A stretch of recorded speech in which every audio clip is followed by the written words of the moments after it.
وعباد الرحمن الذين يمشون على الأرض هونا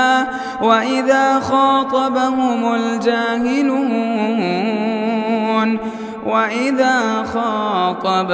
الجاهلون قالوا سلاما. السلام علیکم ورحمۃ اللہ وبرکاتہ.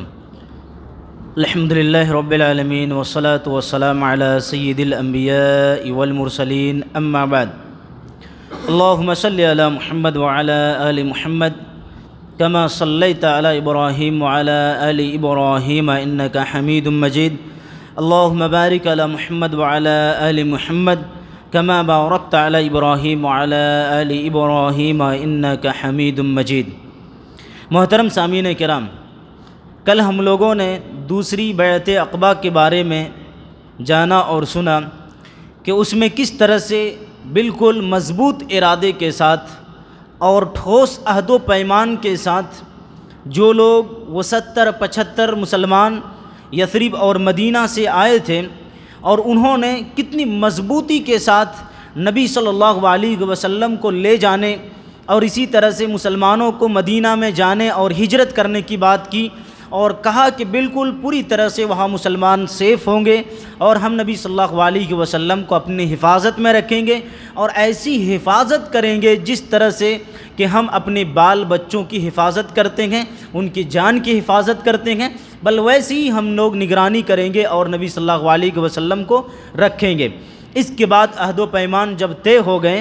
تو نبی صلی اللہ علیہ وسلم اور مسلمان جو ہے ہجرت کے لیے تیار ہو گئے، اور 2-3 ماہ کے اندر مسلمانوں نے ہجرت کی، اور اس کے بعد مسلمانوں کی ہجرت کی تعداد بڑھتی گئی اور چند ہی ایسے لوگ بچ گئے تھے 2-3 ماہ کے اندر میں، جیسے حضرت ابوبکر صدیق، حضرت علی، اور کچھ مسلمان ایسے تھے جن کو روکے ہوئے رکھے تھے، یا تو اللہ کے نبی صلی اللہ علیہ وسلم نے روکے ہوئے رکھے تھے یا تو ان مشرکین نے ان مجبور لوگوں کو روکے ہوئے رکھے تھے. بہرحال آئیے ان لوگوں کے بارے میں ہم بتاتے ہیں، 2-3 لوگوں کے بارے میں آپ کے سامنے رکھتے ہیں جو لوگ ہجرت کر رہے تھے اور مشرکین انہیں کس طرح سے ان کے راستے کو روک رہے تھے. ان میں سے ایک ہیں ابو سلمہ رضی اللہ عنہ. ابو سلمہ رضی اللہ عنہ جب ہجرت کرنے لگے، مدینہ کی طرف جانے لگے، اس سے پہلے ایک بات یاد رکھی کہ یہ ہجرت جس کا معنی ہوتا ہے کہ چھوڑ دینا، یعنی اپنے وطن کو، اور ضرورت پڑے تو اپنی دولت کو، ضرورت پڑے تو اسی طرح سے ہر ایک چیز کو قربان کر کے اپنی ملک سے دوسرے ملک کی طرف چلے جانا اور سفر کے لیے نکل جانا، اس کو ہجرت کہتے ہیں. اور نبی صلی اللہ علیہ وسلم کے صحابہ کرام نے اس ہجرت کی کوئی پرواہ نہیں کی کہ راستے میں کیا ہوگا، رشتہ دار کی کوئی پرواہ نہیں کی، اسی طرح سے مال دولت کی کوئی پرواہ نہیں کی، بس ایک اللہ کو راضی کرنے کے لیے اور اپنے دین پر صحیح طریقے کے مطابق چلنے کے لیے ان لوگوں نے ہجرت کی. اور ان مہاجرین میں سے ایک ابو سلمہ رضی اللہ عنہ ہیں. جب یہ ہجرت کرنے لگے، ذرا غور کریے کہ وہ عالم کیا ہوگا. ابو سلمہ رضی اللہ عنہ جب ہجرت کرنے لگے تو ان کی بیوی کو ان کے سسرال والوں نے روک لیے، ان کی بیوی کو ان کے سسرال والوں نے روک لیے اور کہا کہ یہ ہمارے خاندان کی لڑکی ہے، ہمارے خاندان کی عورت ہے، ہم اس کو تمہارے ساتھ نہیں جانے دیں گے. جب ان کے سسرال والوں نے اپنی لڑکی کو روک لیے، اپنی عورت کو روک لیے، تو ادھر ابو سلمہ کے گھر والے اور ان کے خاندان والے نے، ان کا ایک لڑکا تھا تو ان کی بیوی سے ان کے لڑکے کو بھی جدا کر دیا. واللہ ایک آدمی ہجرت کے لیے جا رہے ہیں اور ادھر ان کی بیوی چھین جاتی ہے، اور ادھر ان کی بیوی اور ماں سے بیٹے کو الگ کر دیا جاتا ہے. ذرا سوچئے کہ ایک آدمی کے ساتھ اس طرح کا معاملہ ہو تو کیا گزرتا ہوگا، قیامت کا منظر نظر آتا ہوگا. لیکن صحابہ کرام نے اپنے اس مقصد کو نہیں چھوڑے اور کبھی بھی ان سے پیچھے نہیں ہٹے. بہرحال ابو سلمہ رضی اللہ عنہ ہجرت کے لیے نکل پڑے اور مدینہ کی طرف ہجرت کر گئے. لیکن ادھر ان کی بیوی کی حالت یہ تھی کہ جہاں پر یہ معاملہ ہوا تھا، جہاں سے مشرکین نے اور ان کے خاندان والوں نے دونوں کو جدا کیے تھے، ان کے بچوں سے، ماں بیٹے سے جدا کیے تھے، وہاں ان کی بیوی آتی تھی ام سلمہ، اور صبح سے آ کر کے شام تک روتی تھی، صبح سے لے کر کے ہر روز آتی تھی اور شام تک رویا کرتی تھی۔ اور کچھ لوگوں کو ترس آیا بہت دنوں کے بعد، اور اس کے بعد کہا کہ کیوں نہیں ان کے شوہر کے پاس انہیں بھیج دیتے ہو، کیوں نہیں ان کے شوہر کے پاس اس عورت کو بھیج دیتے ہو۔ اس کے بعد ابو سلمہ کی بیوی کو ابو سلمہ کے پاس جانے کی اجازت مل گئی، اور ادھر سے ابو سلمہ کے گھر والوں نے بھی ان کے لڑکے کو دے دیے اور کہا کہ جاؤ اپنے شوہر کے پاس جاؤ۔ لیکن اکیلے تنہے تنہا کون جائیں گے ساتھ میں؟ تنہے تنہا سفر میں نکل پڑے، تقریباً 500 کلومیٹر کی دوری کو تنہے تنہا نکل جاتے ہیں سفر میں کیا ہوگا، لیکن اس کی پرواہ کیے بغیر وہ اپنے شوہر سے ملنے کے لیے نکلتے ہیں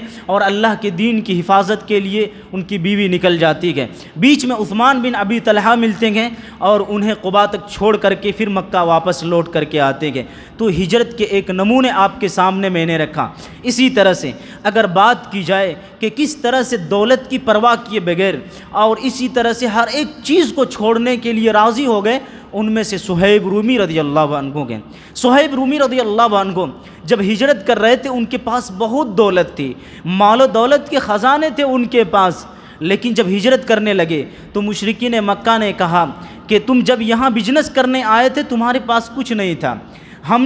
ہماری اس ملک میں رہ کر کے تم نے بہت زیادہ بزنس کمائے اور بہت دولت حاصل کیا، کہا کہ ہم تم کو ایسے جانے نہیں دیں گے۔ صہیب رومی نے کہا کہ اگر ہم اپنی دولت کی قربانی دیں گے اور اپنے مال کی قربانی دیں گے تو کیا ہم کو چھوڑ دو گے؟ کیا ہماری جان کو چھوڑ دو گے؟ ہجرت کے لیے مجھے جانے کو دے دو گے اجازت؟ کہا کہ ہاں دے دیں گے۔ حضرت صہیب رومی رضی اللہ عنہ نے اپنی دولت کی پرواہ نہیں کی، بہت دولت کمائے تھے بزنس کے ذریعے سے، لیکن انہوں نے صرف اللہ کو راضی کرنے کے لیے اور دین کے اعمال کو صحیح طریقے سے انجام دینے کے لیے وہ اپنی دولت کو ٹھکرا کر کے ہجرت کے لیے نکل پڑتے ہیں۔ اور جب پہنچتے ہیں نبی صلی اللہ علیہ وسلم کو صہیب رضی اللہ عنہ کے آنے کی خبر ملتی ہے، آپ صلی اللہ علیہ وسلم کہتے ہیں کہ آپ نے بہت نفع بخش تجارت کیا ہے، بہت نفع بخش تجارت کیا ہے۔ ادھر مال و دولت لٹ گئی، لیکن اللہ کے رسول صلی اللہ علیہ وسلم نے کیا کہا؟ بہت فائدے والی تجارت کیا ہے۔ نبی صلی اللہ علیہ وسلم کے کہنے کا مطلب یہ تھا کہ دنیا کی یہ چیزیں لٹ تو گئی، لیکن اللہ رب العالمین نے تمہارے لیے جنت میں ٹھکانہ بنا کر کے رکھا ہے، اس سے بڑا فائدہ اور کیا ہوگا۔ اسی کے ساتھ ساتھ ایک اور نمونہ آپ کے سامنے رکھنا چاہتے ہیں، حضرت عمر رضی اللہ عنہ، حضرت ہشام رضی اللہ عنہ اور اسی طرح سے حضرت عیاش رضی اللہ عنہ، یہ تینوں شخص آپس میں طے کیے کہ صبح ہم لوگ ایک جگہ ملیں گے اور یہیں سے اکٹھے ہو کر کے ہم لوگ مدینہ جائیں گے اور یثرب جائیں گے۔ وہ صبح کا وقت آ گیا اور صبح کے وقت حضرت عمر رضی اللہ عنہ جمع ہوئے اور حضرت عیاش رضی اللہ عنہ جمع ہوئے، لیکن ادھر ہشام رضی اللہ عنہ کو وہاں مشرکین مکہ نے قید کر لیا اور ان کو جانے نہیں دیا۔ بہرحال یہ دونوں نکلتے ہیں ہجرت کے لیے، اور کچھ دور جانے کے بعد حضرت عمر کے ساتھ حضرت عیاش رضی اللہ عنہ جو ہوتے ہیں، انہیں آ کر کے ابو جہل اور ان کے بھائی حارث، ابو جہل اور حارث اور اسی طرح سے عیاش رضی اللہ عنہ، یہ تینوں ایک ہی ماں کے اولاد تھے۔ تو دونوں بھائی آئے اور آ کر کے کہا کہ تمہاری ماں نے یہ نظر مانی ہے کہ جب تک تم گھر واپس نہیں لوٹو گے، تمہارا چہرہ وہ نہیں دیکھ لے گی، وہ کھانا نہیں کنگھی نہیں کرے گی اور وہ کبھی بھی سائے میں نہیں آئے گی، یعنی دھوپ میں رہے گی۔ حضرت عمر رضی اللہ عنہ نے کہا کہ دیکھو تمہاری ماں نے جو نظر مانی ہے۔ ادھر تو حضرت عیاش رضی اللہ عنہ کو ترس آیا اپنی ماں پر، کہا کہ لوٹ کر کے جاتے ہیں، لیکن حضرت عمر رضی اللہ عنہ نے کہا کہ تمہاری ماں نے یہ جو نظر مانی ہے، اگر بال میں جوئی آئے تو وہ کنگھی کر لے گی، انہیں کنگھی کرنے کی ضرورت پیش آئے گی تو کرے گی، اور اگر مکہ کے دھوپ انہیں لگے تو وہ وہاں سے ہٹ بھی جائے گی۔ کہا کہ یہ ابو جہل اور ان لوگوں کی چال ہے، تمہیں روکنے کی چال ہے، یہاں سے گھومنا نہیں، یہاں سے رکنا نہیں ہے۔ لیکن اپنی ماں تو ماں ہوتی ہے، وہ ان کی نظر جو مانی تھی اس کے لیے اس پر ترس آیا اور لوٹ کر کے آنے لگے۔ لیکن بیچ میں حضرت عمر رضی اللہ عنہ نے اپنے اونٹ دے دیے، چت بہت تیز رفتار تھا، کہا کہ اس کو کبھی نہیں چھوڑنا ہے، اس اونٹ کو کسی کو نہیں دینا ہے اور یہ اونٹ نہیں چھوڑنا ہے۔ لیکن ابو جہل بیچ میں جانے کے بعد کہتے ہیں کہ ہماری اونٹ جو ہے بہت سست ہو گئی ہے، بہت دھیما چل رہی ہے، تو ایسا کریے کہ آپ ہم کو اپنے اونٹ میں سوار کر لیجئے۔ ابو جہل کو سوار کر لیتے ہیں عیاش رضی اللہ عنہ کو، لیکن کچھ دیر کے بعد وہ لوگ تینوں اترتے ہیں اپنی اپنی سواریوں سے۔ اس کے بعد عیاش رضی اللہ عنہ کو ابو جہل اور حارث یہ دونوں ان کو پکڑ لیتے ہیں اور ان کے ہاتھ کو پیچھے باندھ کر کے لے جاتے ہیں، اور وہاں پر مشرکین کے سامنے لے جا کر کے کہتے ہیں کہ اس بیوقوف کے ساتھ ہم نے جس طرح سے معاملہ کیا ہے، جو کوئی بھی ہجرت کرے گا تم لوگ بھی ان کے ساتھ اسی طرح کا معاملہ کرنا۔ اس طرح سے روک تھام کر رہے تھے، صحابہ کرام کو آسانی سے ہجرت کرنے بھی نہیں دے رہے، ملک چھوڑ رہے ہیں، وطن چھوڑ رہے ہیں، گھر چھوڑ رہے ہیں، رشتہ دار چھوڑ رہے ہیں، لیکن اس پر بھی مشرکین مکہ کو چین نہیں ہے، کیونکہ ان کو خطرہ تھا کہ وہاں ایک جماعت تیار ہوگی، وہاں ایک ٹیم تیار ہوں گے، اور یہی جماعت آ کر کے ہمارے اوپر حملہ کرے گی۔ یہ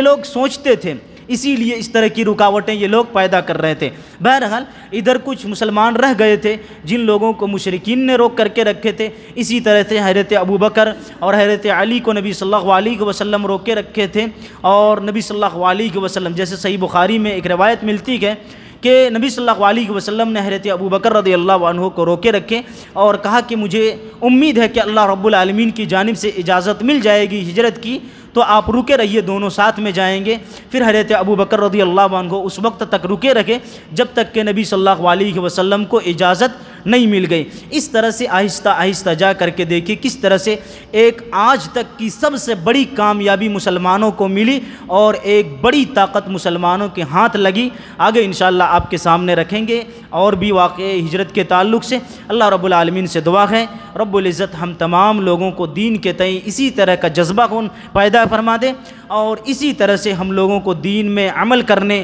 اور دین پر چلنے کی توفیق نصیب فرمائے۔ آمین وآخر دعوانا الحمد للہ رب العالمین۔